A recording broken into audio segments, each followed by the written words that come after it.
So with Yusuf Awiyan, we're here next to the Great Pyramid, and this is where we find obvious examples of very sophisticated ancient technology. Because here, if you look really carefully, you see these vertical lines going down along the stone.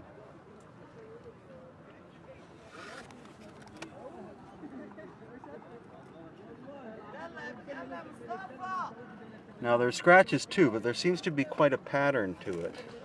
As if, could this be actually a saw?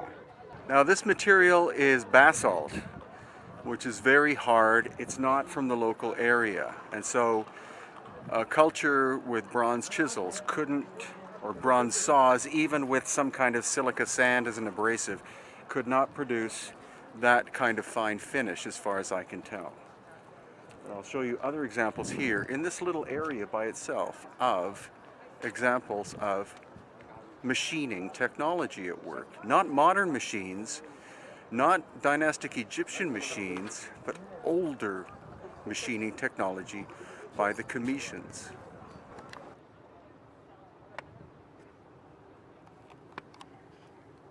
Now that, for example, you can see that's the end of where there was a saw cut of some kind, and this piece broke off.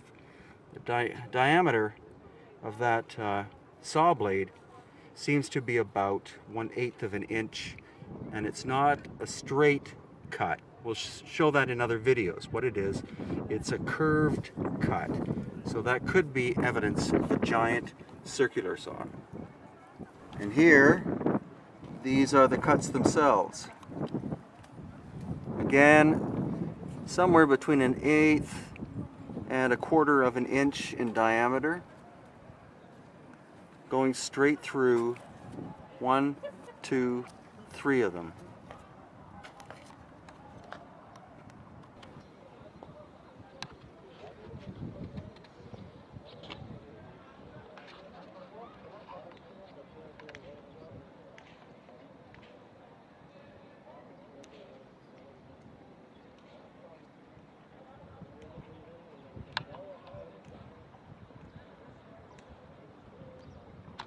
Through the unfinished pieces is special.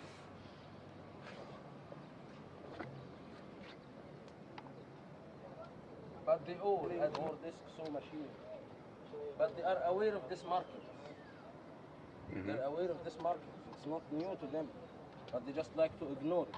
So everything else will fit with the story that they created.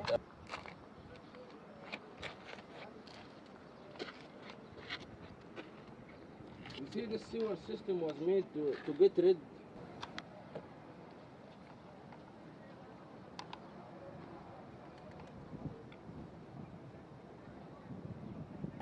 And this is the base of the Great Pyramid. And what you see is here, the bottom level here, how the bottom level fits in with the bedrock. It's a mortar-free construction. They flattened the plateau in order to build the pyramid on top of it.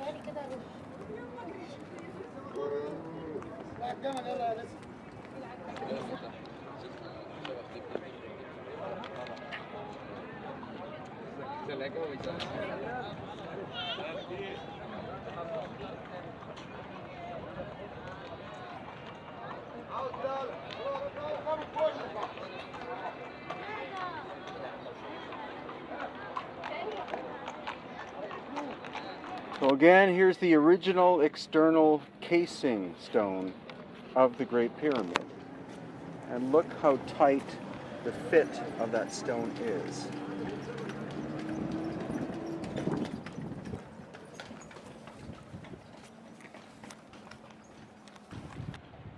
And another puzzling thing, as Yusuf Awiyan, who's there, pointed out, is the amount of erosion of some of this stone, which was, what the main pyramid is made out of, this limestone. The extent of erosion is quite astonishing. So how long would it have taken for that erosion to have taken place. You need a geologist such as Dr. Robert Schoch to discuss that. But would it have taken 1,000 years or 5,000 years? Certainly not in hundreds of years, because this is desert. It's unlikely that it was sand being blown by the wind to erode it to this extent. The Sphinx is known to have been eroded by water, possibly up to 8,000 or 10,000 years ago. So could that mean that this pyramid, the Great Pyramid, and possibly this one, the second pyramid as well, are contemporary? That they pre-existed the dynastic pharaonic cultures of Egypt? That's what we're trying to find out.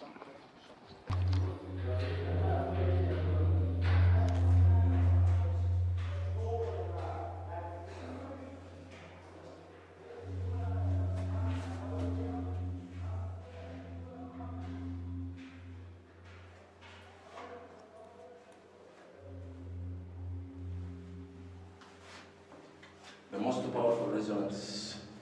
Mm-hmm.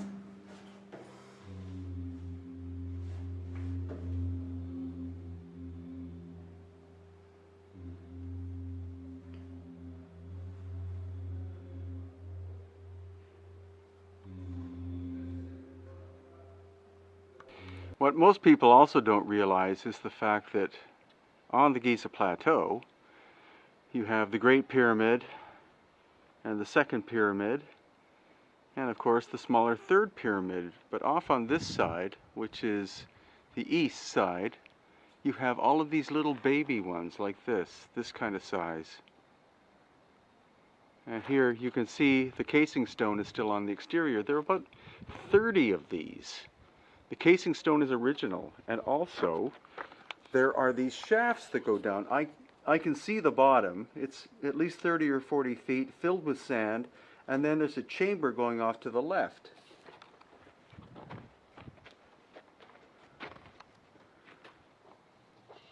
And this one as well. It's deeper, with chambers going off at what is now the bottom. So really, you don't build shafts for burying people. If the shafts are there, you could use them for burying people. Here's the shaft in the center of one of these baby ones. But it makes more sense that the shaft system, the tunnel system, was part of a giant water network that literally ran and still runs under the Giza Plateau.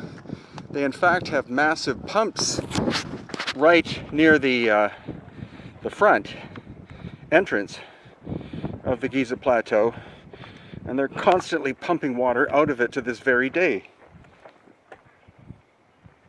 That's another shaft. So it makes this whole area far more mysterious and interesting than the conventional explanation.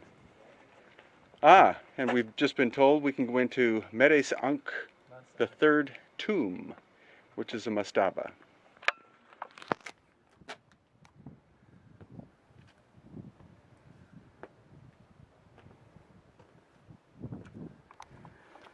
Okay, so it's a tomb now, but the question is, was it constructed as a tomb? Or was it constructed as part of the water system, and then later, when this Giza system no longer functioned, that then it was turned into a tomb?